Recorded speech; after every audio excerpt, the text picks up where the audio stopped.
Sayang seribu sayang anak-anak kita sekarang, Pak. Sama pacarnya luar biasa sopannya.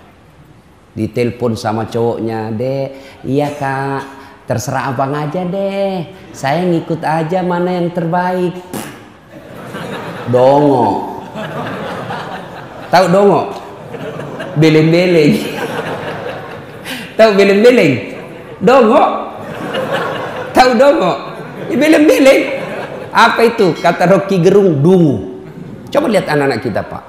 Taat betul itu kalau cowoknya yang kasih tahu. Tapi kalau orang tuanya dibantahnya tidak pernah masuk di akal. Mau bukti? Anak-anak kita lebih hargai cowoknya daripada bapaknya. Mau bukti, Pak? Bapak nanti kalau pulang periksa wallpapernya, HP-nya anaknya yang gadis itu. Kira-kira siapa yang jadi wallpaper anak kita? Siapa? Fotonya bapaknya. Siapa? Ada saya lagi mengajar ujian, Pak, di Unhas. Saya lagi keliling. HP jangan di kantong, simpan sudut kanan meja. Saya lagi mengawas, tiba-tiba di HP sudut kanan ada cewek. Wih, cakep betul cowoknya, bersih putih. Saya bilang, "Dek, cakepnya cowokmu." Saya lihat-lihat, enggak imbang rasanya ini. Langsung dia bilang, "Bukan cowokku itu, Ustaz." "Oh, siapa ini?" "Lee Min Ho."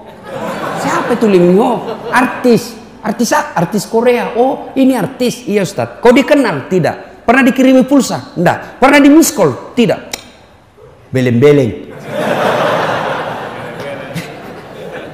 Masa itu kau enggak pernah kau kenal, enggak pernah dikirimi pulsa? Kau simpan di situ gambarnya bapakmu ke situ. Ganti tuh fotonya bapakmu simpan. "Tunggu dulu Ustaz." Dia carilah fotonya bapaknya.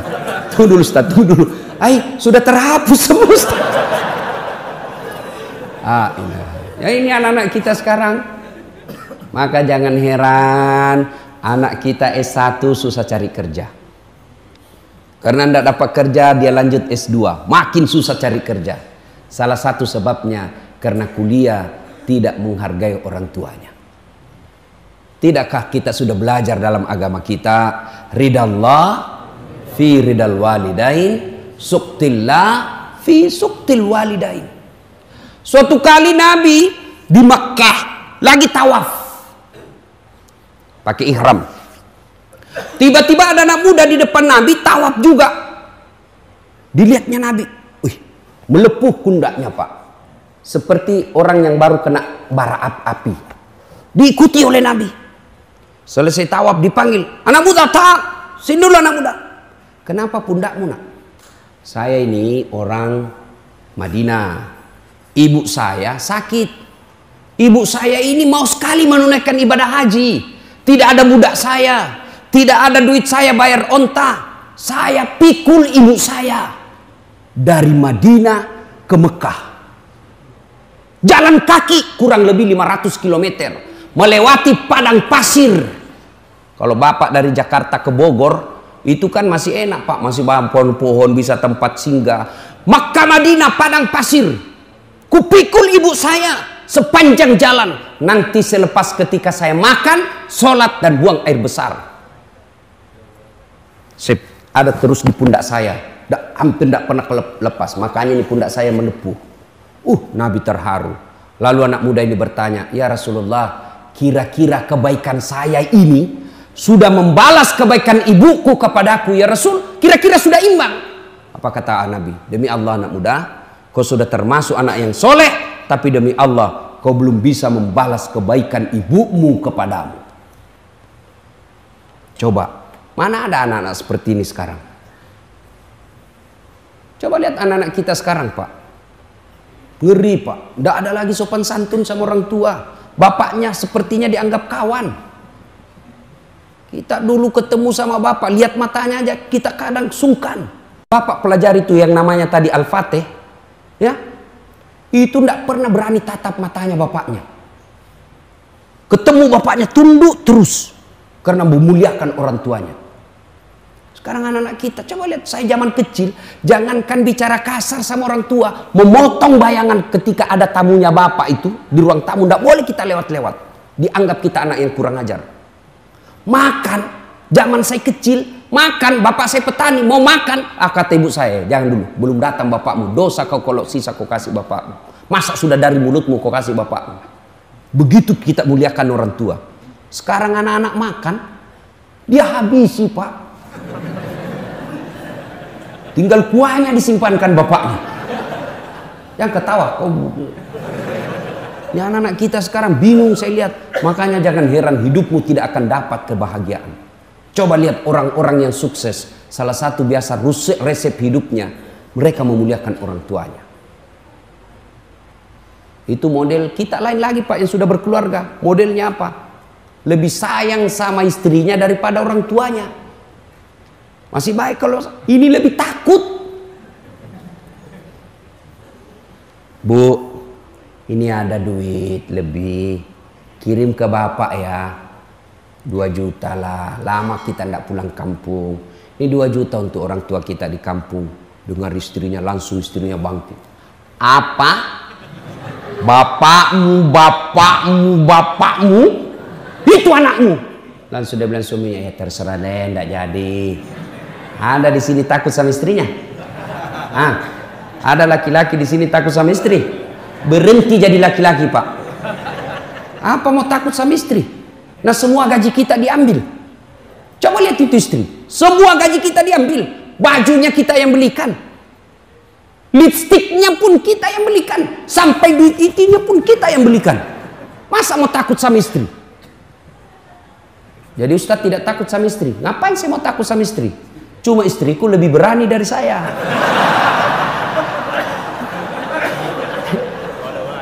Marah dia Ustadz, ngamuk dia Ustadz. Dengar pak. Kalau dia ngamuk, dia pecahkan piring, pecahkan 1 lusin. Kenapa? Piring boleh dibeli. Harga diri sebagai suami tidak boleh diinjak-injak istri. Takbir! Saya serius pak. Pak, jangan pernah menunda berbuat baik sama orang tua karena takut sama istri.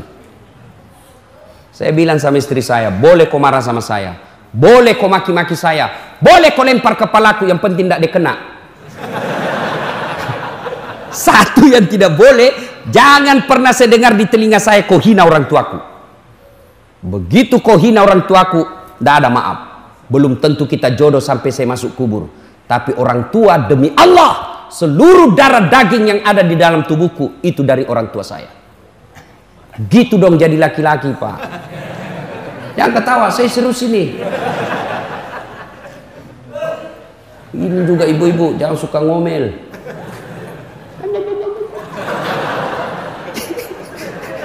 Hei bu,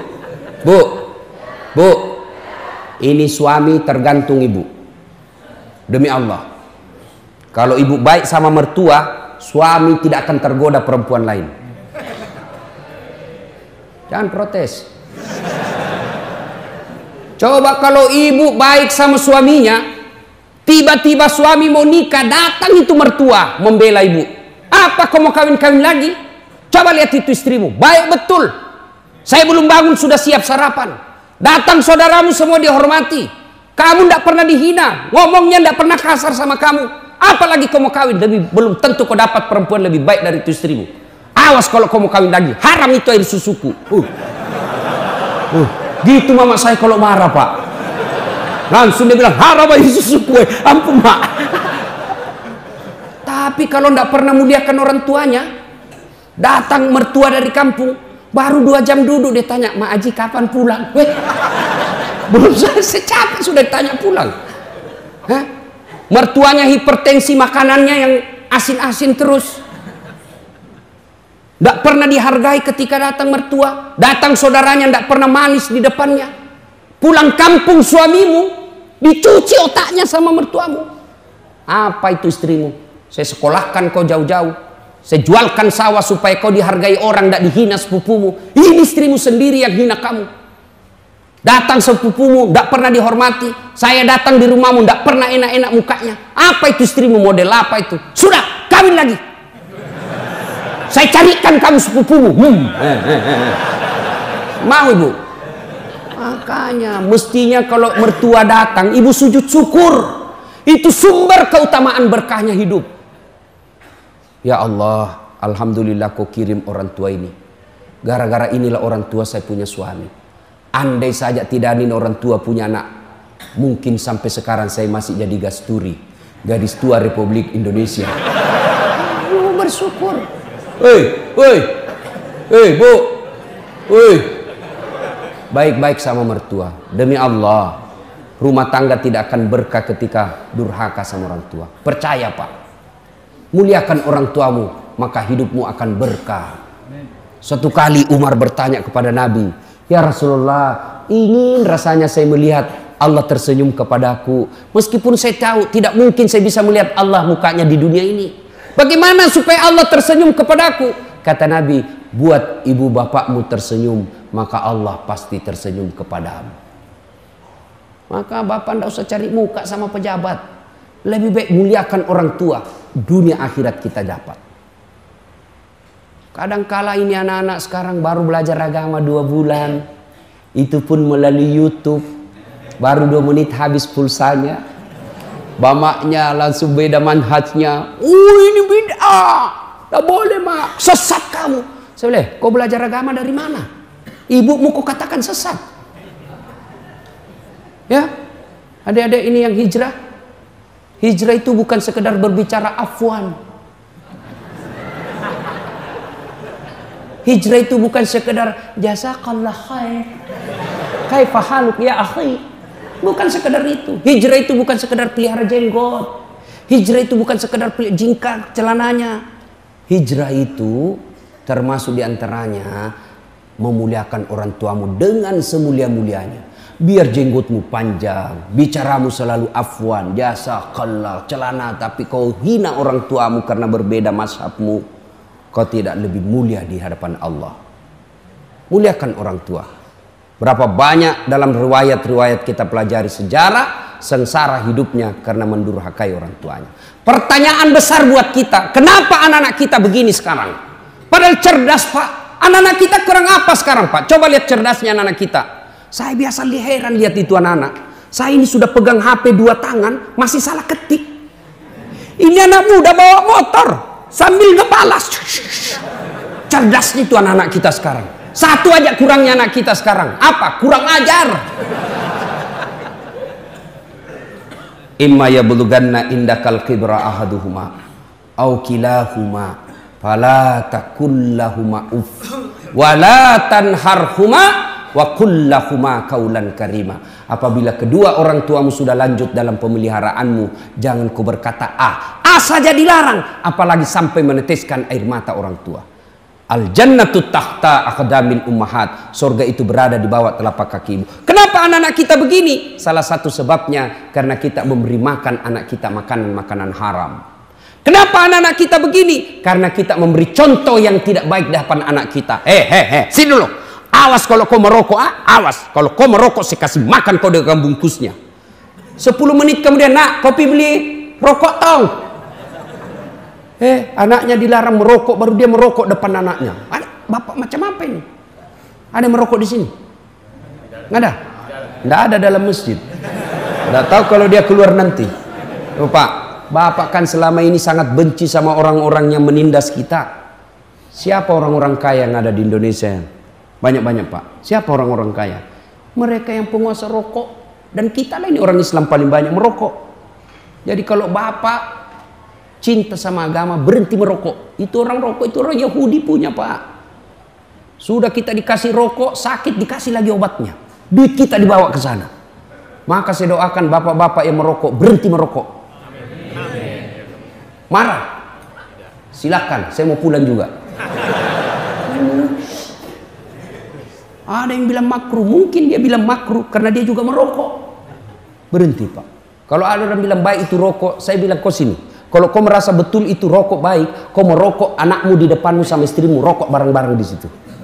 Kalau kau rasa baik, pasti meskipun dia merokok, dia bilang jangan kau merokok, padahal dia merokok. Bagaimana kita mau beri baik yang anak dakwah kita kelihatannya tidak baik? Yang berikutnya, mana anak-anak kita mau baik, sementara kita sendiri tidak menjalankan agama dengan sebaik-baiknya. Ibu bapak saudara-saudara sekalian, sebenarnya masih ingin rasanya berlama-lama di tempat ini, tapi waktu